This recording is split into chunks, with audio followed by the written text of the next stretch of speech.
All right, so here's what I'm talking about with the silicone. Somebody came along and put silicone caulk in this joint. Is it a good idea to caulk these joints? Sure, why not? You don't really need to, because when the house was built, there's a flange that goes behind here, unless these were replacement windows, in which case there's not, but I can tell these are all original. So there was really probably no need to actually caulk this joint, but they did it. They did the worst possible thing. They put silicone in. This joint can never be painted over. Okay, that's not actually 100% true. We can paint over it.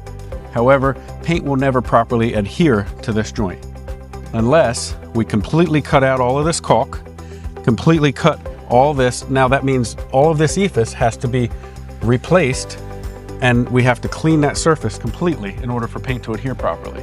So the best thing is, don't use silicone caulk, please. Use elastomeric caulk, which is a water-based and it's very stretchy. And one of the best elastomeric caulks, by the way, is AU1. Tower makes it.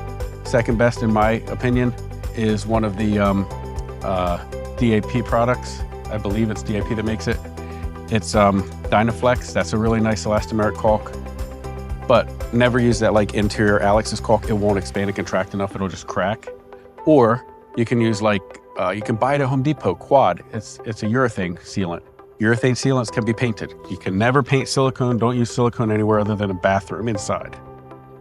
We do have some repair work on this house. I'll show you that.